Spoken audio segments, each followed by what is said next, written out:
إيه يا عم الملل ده، واحد مش عارف يعمل ايه دلوقتي يعني في القعدة اللي احنا قاعدينها دي. وزهقت من الأغاني ولا عارفين نعمله حاجة ولا أي حاجة. يا جدع انت نعمل ايه؟ طب حلك عندي. اسمع بودكاست. بودكاست ايه يا عم انت وعبط ايه ده؟ هيقعد يقول لي مصطلحات غريبة ده بقى وبتاع، هيقرفنا بقى. لا لا هفهمك، بس قبل ما نكمل الفيديو ما تنساش تدعمنا باللايك والشير الجمال بتوعك، ولو اول مره تشوفنا دوس على زر الاشتراك وتفعل زر الجرس عشان تشوف كل جديد. ومعاكم بلاك ساند.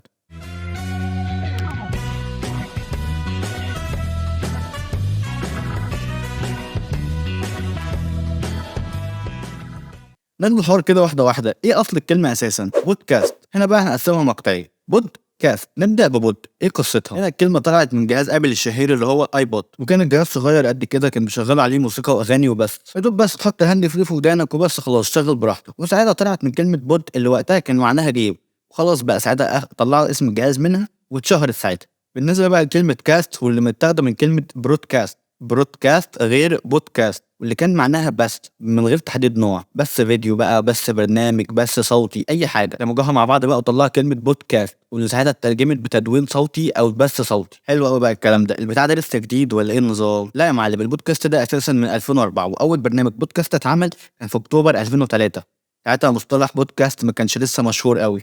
ساعتها بقى سبتمبر 2006 طلع تقرير ابل بتقول يا حرامية اخرس. شات يور فاكينج ماوث. مستخدمين ابل اتقمصوا بقى وقال لك الجهاز بتاعنا ومش عارف ايه، وده اسم الجهاز اللي احنا بنستعمله ومحدش يعمله غيرنا. نزل بقى تقرير من ابل نفسها بتقول يا جدعان استخدموا الاسم براحتكم، لان المصطلح مش متسجل باسمهم اصلا. وعادي يا رجاله، يعني استعملوا الاسم براحتكم، مش ناقص صداع. بس في نفس الوقت نزلوا نسخه جديده من الايبود على حس البودكاست دوت. وفعلا الجهاز باع اكتر ما كان بيبيع من الاول على شهرة اسم البودكاست ده. دماغ شغاله مش بتنام يا عم، مش زي الناس اللي بتصح وخلاص. طب تمام، انت كده شرحت لنا الكلمه، انا كده لسه ما فهمتش البودكاست ده بيعمل ايه. بص يا معلم، هو الحوار عباره عن لقاء صحفي عادي جدا. ممكن يكون واحد بيتكلم في موضوع معين، وممكن يكون اتنين او تلاته بيتناقشوا في حوار معين، وانت تسمع اختلاف الاراء وتستفاد منه. وممكن يكون واحد بيستضيف ناس، والناس مثلا تحكي عن خبراتهم وقصص حياتهم، او اي حاجه بيتكلموا فيها في مختلف المجالات طبعا.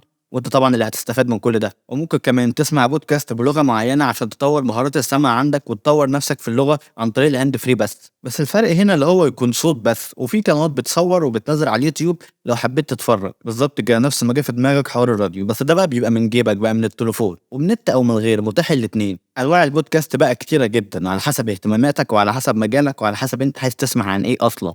ممكن مثلا بودكاست اخباري بيكلمك عن اخر الترندات واخر الاخبار اللي حصلت اللي انت ما سمعتهاش، حاجه كده زي النشره الاخباريه يعني. ممكن مثلا بودكاست تعليمي تتعلم منه حاجه في مجالك او لغه او اي ماده علميه مثلا انت بتدرسها، برضه كل ده موجود. ممكن بقى بودكاست نقاشات، ناس بتتناقش حوالين موضوع معين وتسمع بقى افكار مختلفه من ناس مختلفه وتستفيد انت منها. برضه ممكن يكون بودكاست سياسي وناس بتتناقش في افكار سياسيه معينه، حابب تسمع عنها وتستفيد اكتر. ممكن يكون بودكاست ترفيهي، حاجات قصص بقى والعاب وحاجات للتسليه. ممكن يكون بودكاست تاريخي كمان وبيحكي عن قصص شخصيات تاريخيه انت ما كنتش تعرف عنها. كل ده برضو على طريق السمع، فمفيش اسهل من كده.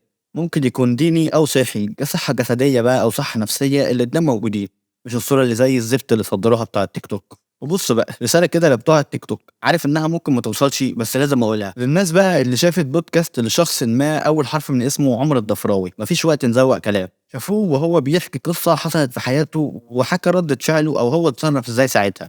شافوا بودكاست تقريبا معدي الساعة، والفيديو اللي شافوه 30 ثانية أو أقل، وخدوا الفيديو بقى وبهدلوا الدنيا وعملوا هيصة وجاب ريتش تقريبا فوق ال5 مليون فيو. والحق بقى شوف عمل ايه وشوف سوى ايه واتريق واعمل. ومجتمع بقى الفيديو رياكت بقى مسكوا الفيديو وعصروه وطلعوا منه ميمز وتريقة، وقعدوا يعيدوا الفيديو 100 مرة. واللي يقول لك بقى بودكاست ايجيبت، واللي يقول لك الناس أغنياء وعاملة نفسها أغنياء ومش عارف ايه، حوارات كتيرة قوي حصلت كرهها الناس في المحتوى قبل ما يظهر أصلا. فيا ريت يا جدعان اللي خد فكرة عن البودكاست من الفيديوهات بتاعت التيك توك وفيديوهات التريقة، يا ريت ياخدها يرميها في الزبالة ويدور أكتر في الموضوع، لأن الحوار مفيد جدا جدا وأنواعه كتير قوي مش زي الحاجات اللي أنت شفتها. فيا ريت تكمل الفيديو وتعرف أكتر وتدور أكتر. طب حلو لحد هنا، أسمع بقى أنا البودكاست ده منين؟ عندك هنا بقى مصادر كتير، أولها مثلا اليوتيوب، أغلبها بيبقى فيديوهات بس أنت ممكن تحملها ملف صوت وزي الفل على كده. ممكن أبل بودكاست أو جوجل بودكاست كويسين قوي، وجوجل بودكاست كويس قوي وأنا شخصيا بستعمله زيه زي اليوتيوب في كل حاجة. بس الفرق ان هو بقى ايه،